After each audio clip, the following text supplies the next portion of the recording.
a un lenguaje de bajo nivel.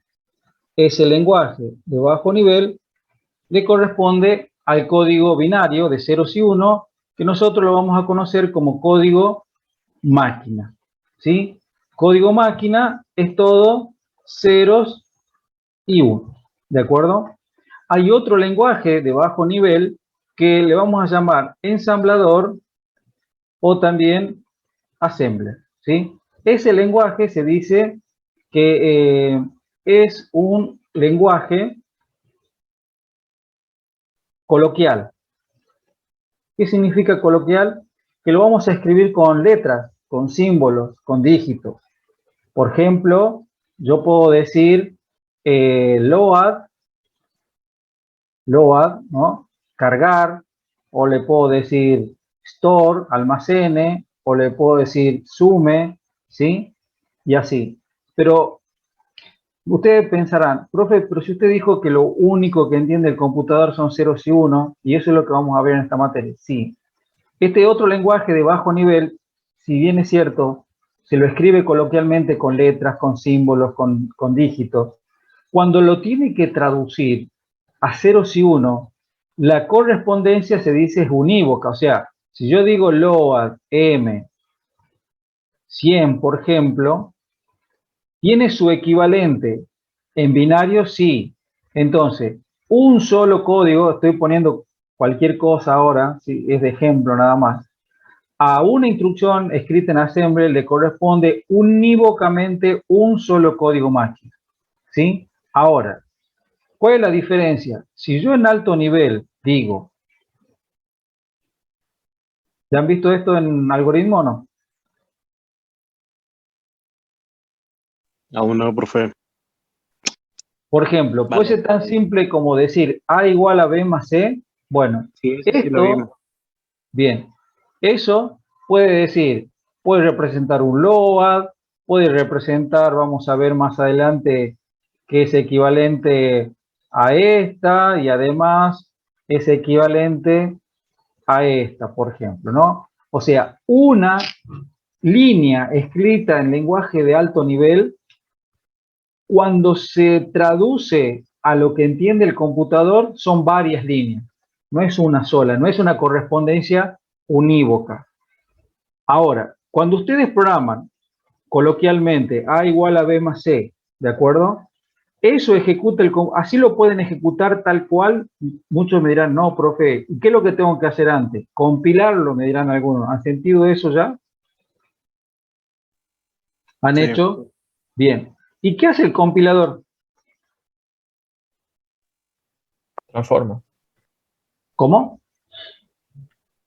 ¿Lo traduce? Dice, ah, no, una vez que lo compilé ya tengo el ejecutable. ¿Sería así? Ya recién lo puedo ejecutar.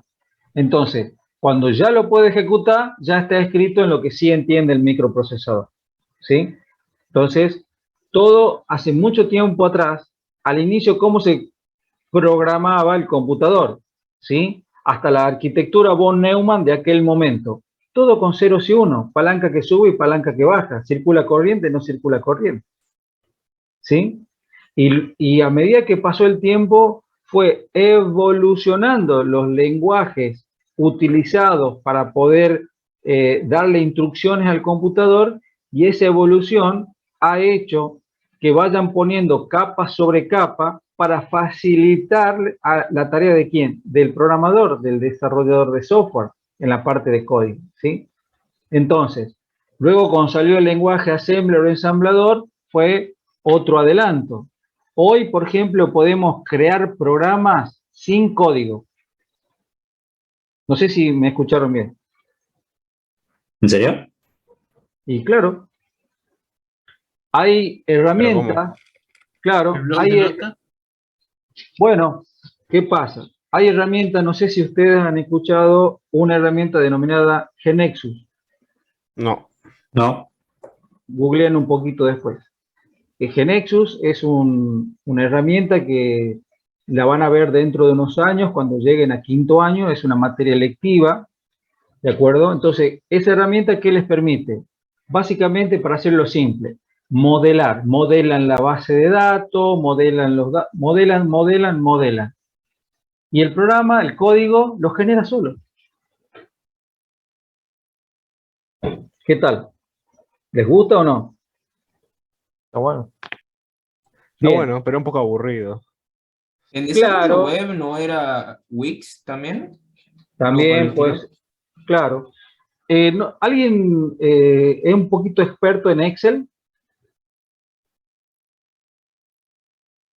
Yo, profe, Bien, Agustín. Agustín, ¿cómo me podrías explicar cómo generas una macro en Excel?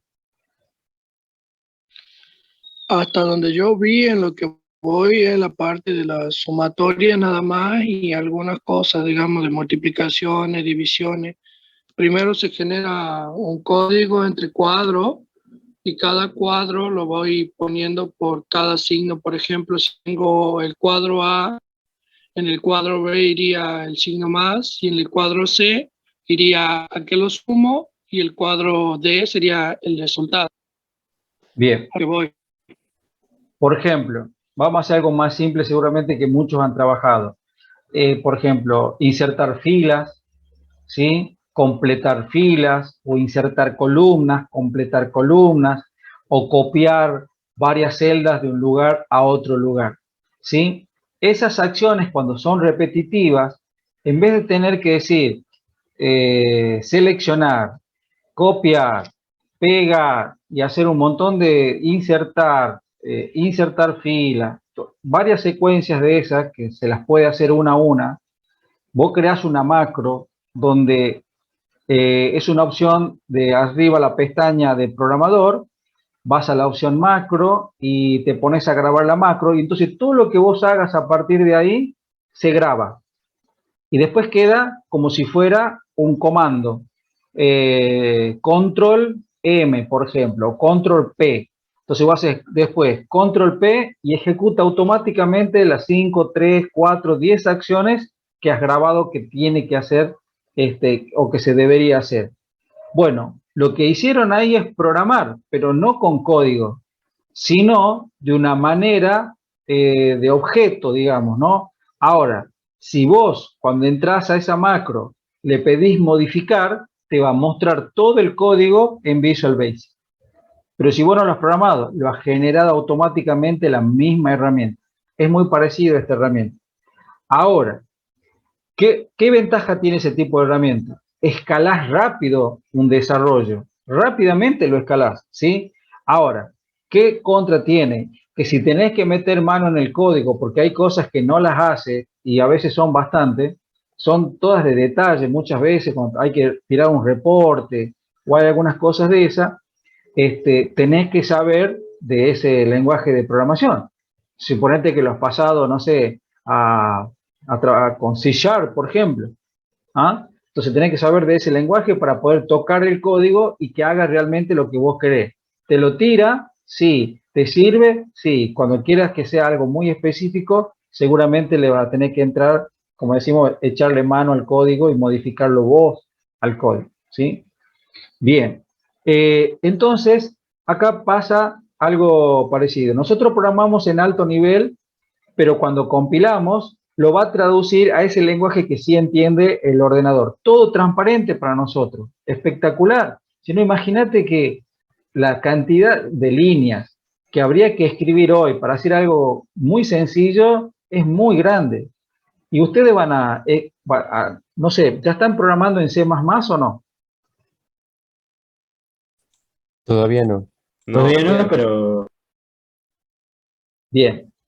Hasta van a empezar a programar y los primeros programitas capaz que tengan 10, 20 líneas o menos, ¿no es cierto?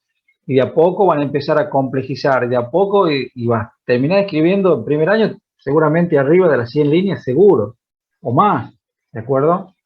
Yo les pregunto, ¿les gustaría aprender, saber hablar, escribir, entender cuando te hablan inglés? sí. Sí. obvio. Bien, perfecto.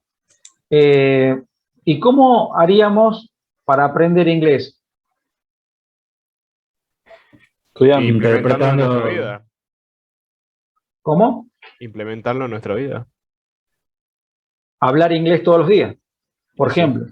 Ajá. Hay que Por Hacer ejemplo, cosas relacionadas con el inglés. ¿qué pasaría si, por ejemplo, no sé nada de inglés y me secuestran y me tiran en un lugar que solamente hablan inglés? Nadie entiende ni español, solamente hablan inglés. Que yo, por ejemplo, podría aprender inglés sin saber nada de inglés. Me voy a un lugar que solamente saben inglés, pero yo no sé nada de inglés. ¿Ustedes creen que yo podría aprender a hablar inglés? Sí. No. Sí, Sí, el tiempo sí. sí. Sí, Con profe. el tiempo, sí. Lo hicimos Porque cuando uno éramos va, niños. claro, vos aprendías, supiste cuando Obligadamente. naciste, sabías español, sabías, no sabías. ¿Y cómo aprendiste? Porque aprendemos a hablar antes de escribir, o sería al revés. No, aprendimos a hablar primero. Sí, señor. Yo estuve escuchando música en inglés subtitulada al español y ahí versiono las palabras. Bien, otro método, sí. Pero hay una cosa de fondo. Todos los días hablo inglés y con el tiempo voy a aprender a hablar perfectamente inglés. Entonces, ¿vos querés hablar con la computadora para darle órdenes, para que haga todo lo que vos quieras? Sí, tenés que aprender un lenguaje para hablar con la computadora. Y para eso vas a tener que hablar todos los días con la computadora. ¿Sí?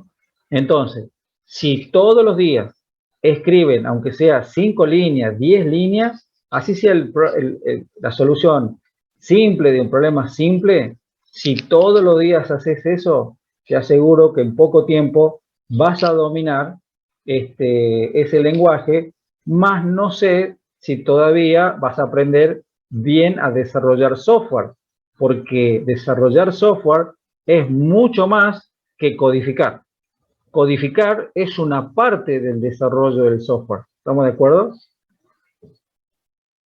Bien. ¿Me siguen hasta acá, chicos? Sí. Bien.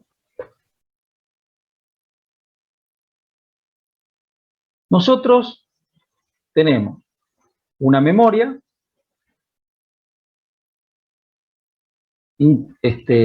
vamos, implícitamente sé que es mi memoria RAM. Dije que en esta memoria RAM deberían estar el programa que se va a ejecutar, o sea, el CPU no va a ejecutar ningún programa que no esté en memoria RAM. Bien, ahora, ese programa es un conjunto de instrucciones, una definición simple, ¿no? Es un conjunto de orden, es un conjunto de instrucciones. En este nivel de esta materia estamos trabajando con lenguajes de bajo nivel. Y he dicho que esas instrucciones van a estar escritas en ceros y unos. Entonces, acá, en algún registro de la memoria, estaría un registro, y en ese registro podría estar almacenada la instrucción, ¿sí? También en la memoria RAM debería estar almacenado ¿qué? Datos. O sea, en otro registro de la memoria deberían estar almacenados datos, ¿sí? Bueno, pregunto, ¿cuántas instrucciones podría tener un programa?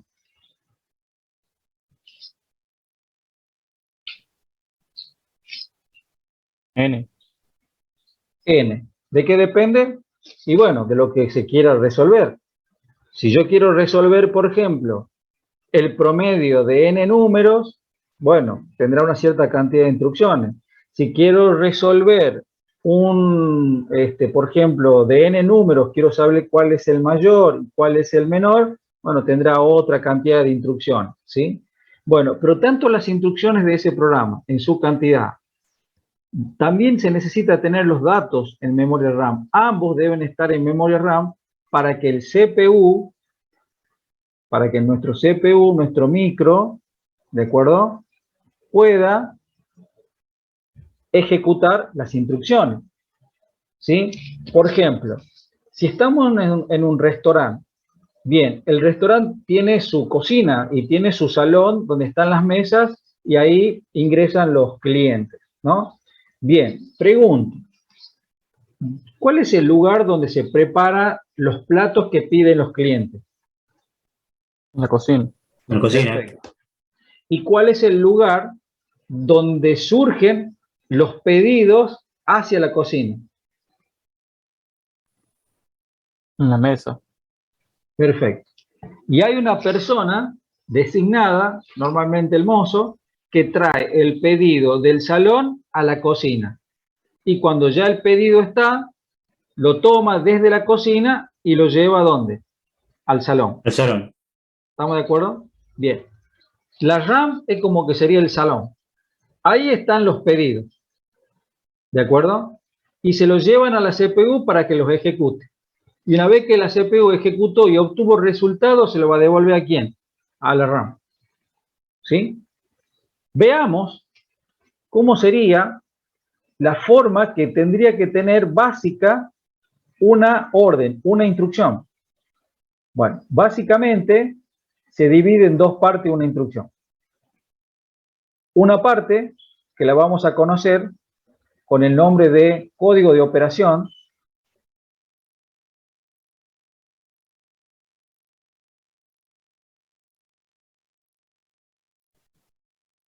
CODOP, ¿de acuerdo? Y una parte que la vamos a conocer con el nombre de dirección. ¿Sí? ¿Por qué? Porque decíamos que este es un parámetro necesario para poder encontrar el dato que necesita este código que me indica una operación y que se puede ejecutar. Y como estamos viendo acá, en principio, no es el único lugar donde va a encontrar el dato, pero en principio estamos diciendo que el dato, uno de los lugares que lo va a encontrar es la RAM. Ahora, la RAM puede tener pocos registros o puede tener muchos registros, ¿sí? Entonces, yo les pregunto, si yo quisiera encontrar físicamente a una persona dentro de San Miguel de Tucumán, ¿qué necesitaría saber? La dirección. Dirección. Su Correcto. información, su nombre. Es que Su yo puedo ubicación. tener claro, yo puedo tener el nombre de la persona, pero no sé su dirección para poder encontrarla físicamente. Si yo quiero encontrar físicamente a la persona, necesito saber su dirección, ¿de acuerdo? Entonces, cuando la instrucción que se compone del código de operación, cuando el CPU lea la instrucción y lea el código de operación, dice, bueno, tengo que hacer una suma, por ejemplo. Ah, y bueno, ¿y los datos? ¿Dónde están los datos? Ah, bueno, los datos están ¿dónde? En RAM. Ahora, la RAM puede tener, no sé, 2, 4, 8, 16 registros o puede tener 1000 millones de registros, ¿sí? ¿Cómo hace para encontrar el dato almacenado en un registro en RAM? Por su dirección.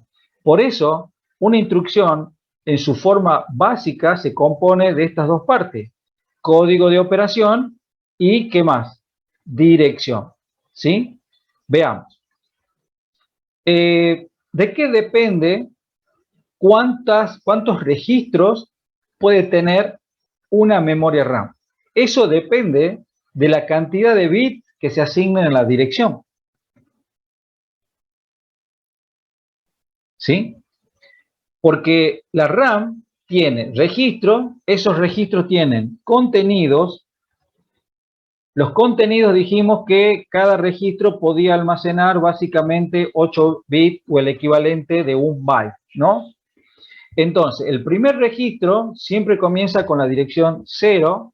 Bien, por lo tanto, el segundo registro, ¿qué dirección tendrá, chicos? 1. 1, correcto. Bien, pregunta hasta acá. ¿Cuántos dígitos binarios han usado en cada una de las dos direcciones? O sea, acá tenés dos direcciones, la dirección 0 y la dirección 1. ¿Cuántos dígitos usaste por cada dirección? 1. 1, perfecto, 1. Entonces acá voy a decir 2 a la 1. Perfecto. Ahora, quiero seguir acá. Entonces, si sigo, sería 1, 0 y luego 1, 1. ¿Estamos de acuerdo? Sí. Y ahora, de un dígito binario por dirección, pasé a tener ¿cuántos dígitos por dirección? 2. 2. 2. O sea que acá le tendré que agregar un 0 a la izquierda y un 0 acá a la izquierda. Bien, y acá voy a decir 2. ¿Cuántos dígitos usamos por dirección? 2. 2 al cuadrado. Entonces, ¿por qué acá dije 2 a la 1? Esto me va a dar 2. Porque con un dígito, disculpen acá. Porque con un solo dígito yo puedo tener dos combinaciones, 0 y 1. Con dos dígitos puedo tener 4 combinaciones, 0, 0, 0, 0, 1, 1, 1, 0, 2 y 1, 1, 3. Ahora, si le pongo 3 dígitos a la dirección, 3, esto va a ser igual a ¿cuánto? 2 al cubo. Esto te va a dar ¿cuánto? 8. 8. Entonces, es como seguir la secuencia. 1, 0, 0, 1, 0, 1, 1, 1, 0, 1, 1, 1, y ahí se terminarían las combinaciones de 3. Vale decir que acá tendría que agregar un 0 más, acá un 0 más, y ahí queda todo en 3 dígitos. Entonces, va desde la combinación 0 hasta la combinación 7. Y entonces tu memoria, con 3 bits en dirección, puede dar 8 direcciones, con lo cual puedes decir que tenés 8 registros. Y si en cada registro almacenás un byte, tu capacidad de almacenamiento es de 8 bytes, porque es un byte por cada dirección. Entonces, la cantidad de registro, ¿de qué depende? De ¿De los dígitos? la cantidad de dígitos asignados ¿a quién? La dirección. Sí, señor.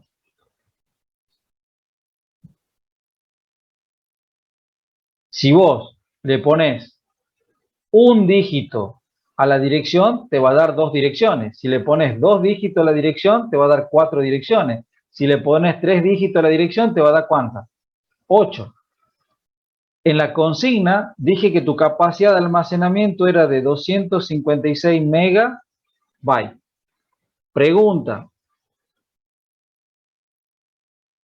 ¿cuántos bytes equivalen?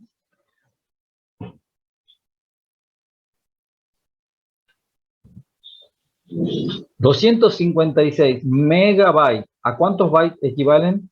Para que ustedes lo puedan hacer rápido, si yo te digo kilobyte, es 1000, redondo, ¿no es cierto? 1000, redondo. Si te digo mega, redondo, 1.000.000. ¿Sí? Entonces, 256 megabytes, redondo, ¿cuánto sería? 256 millones ¿De qué? De byte. de bytes. 256 millones de bytes. ¿Sí? Bueno, si cada registro de tu memoria almacena un byte, ¿cuántos registros tendría tu memoria? 256 millones. Correcto.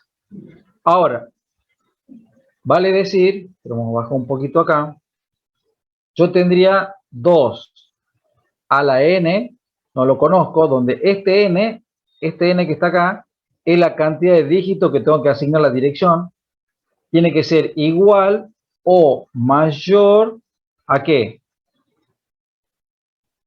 A 256 millones, que es la cantidad de registro que va a tener. ¿Cuánto sería el n? 28. 28, sí señor.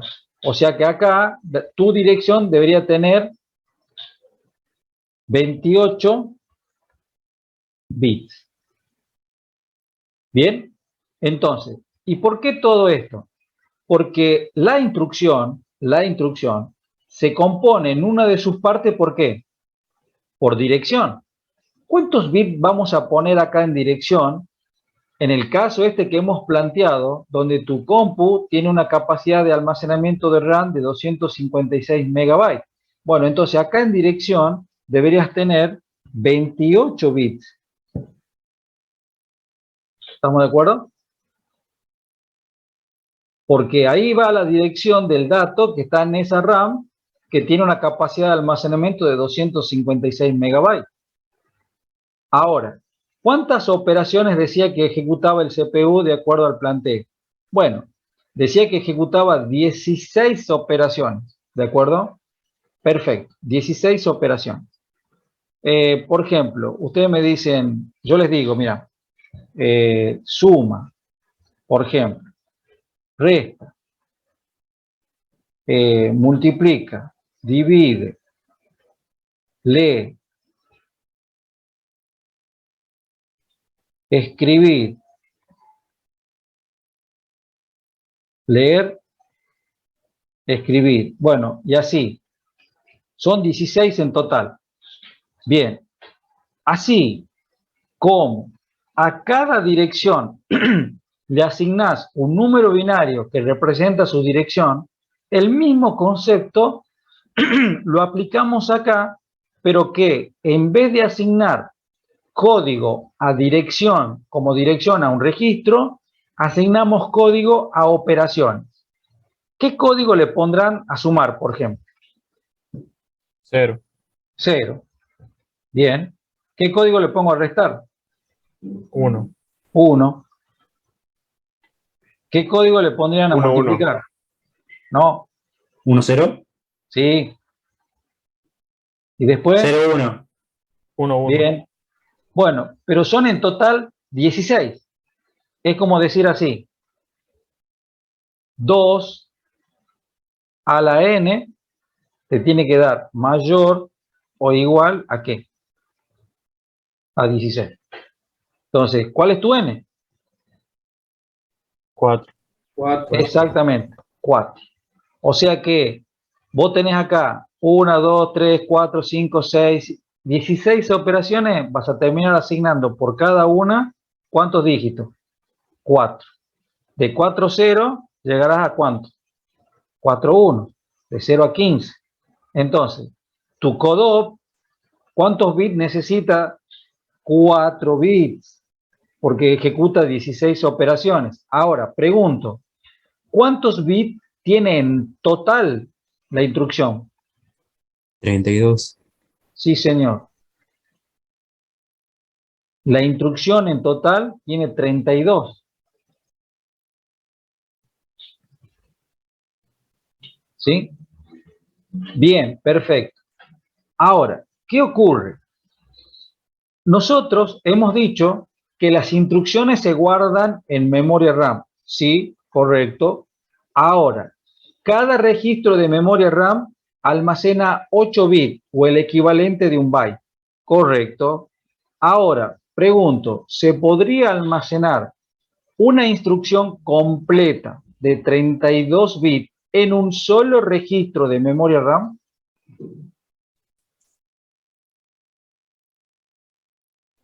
No. No, porque la instrucción completa tiene 32 bits y cada registro de memoria RAM solo almacena 8.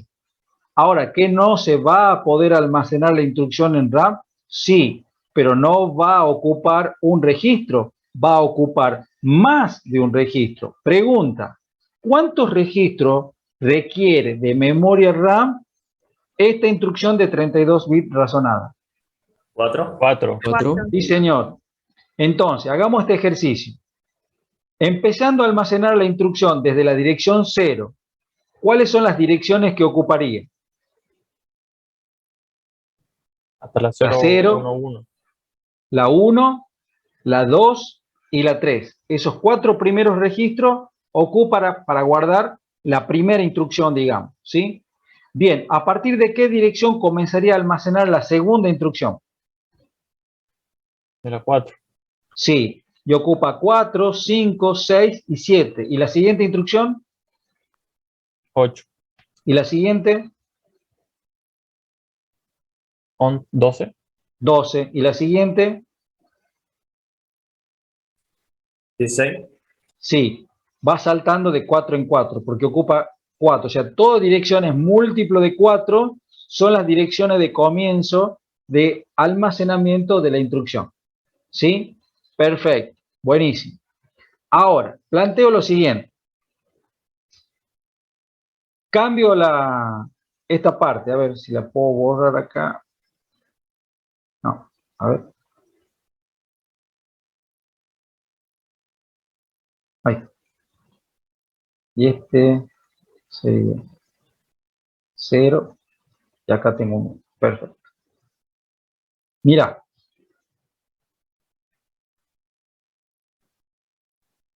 ¿Cuántos bits tiene ahora cada registro? 16 bits tiene cada registro. Cada registro, te cambio ahora el contexto. Te digo, cada registro de memoria RAM tiene 16 bits. ¿Cuántos registros requiere ahora para almacenar esta instrucción de 32 bits? 2. 2. 2, ya no 4. Pero el concepto cambió.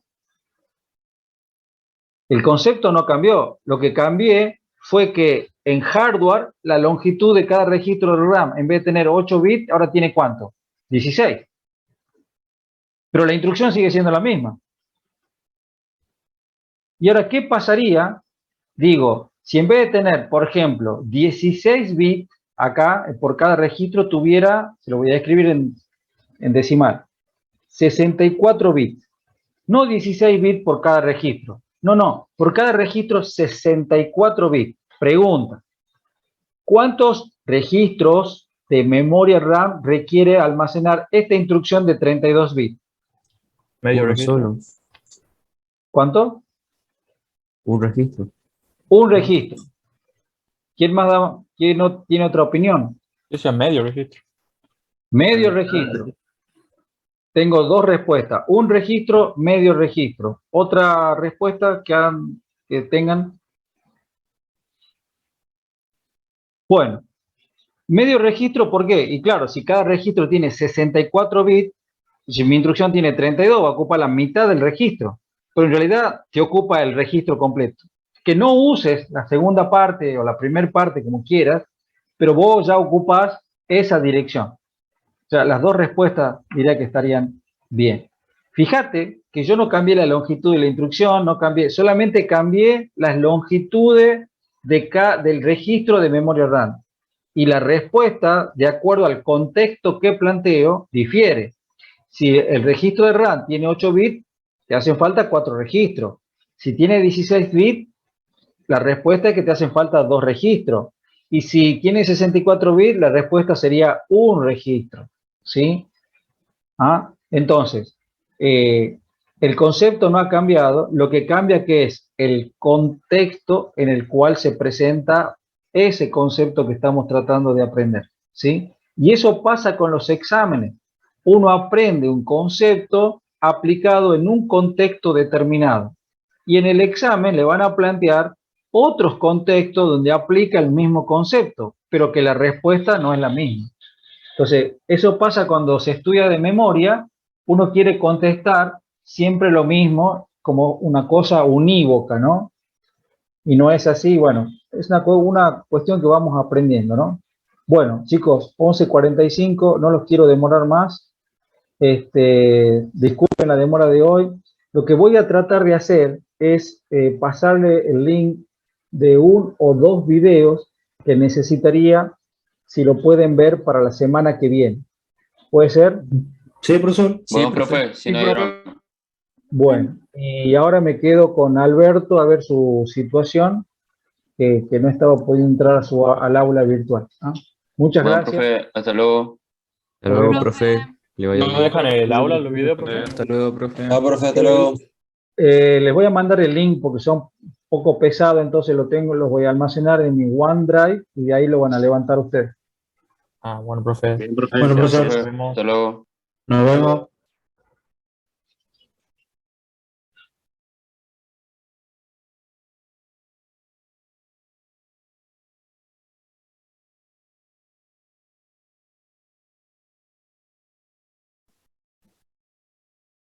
Alberto, ¿estás por ahí? Sí, profe, aquí estoy. Bien, ahora dame 2 segundos, chequeo. Blanco, tu apellido. Sí, desde el viernes que no me está dejando entrar por el tema de la actualización del campus. Sí, lo que quería chequear, Alberto, es primero ¿Cómo me figuras acá? Tu apellido Blanco. Y ya mandé mensaje y me dijeron que mi cuenta ha sido reseteada. Resetear tu clave. Mi cuenta, digamos, mi cuenta en total y ya me van a mandar para que la arregle. Vos sos Alberto René, ¿no es cierto? Sí, Junior Blanco 863 @gmail. No te han asignado todo.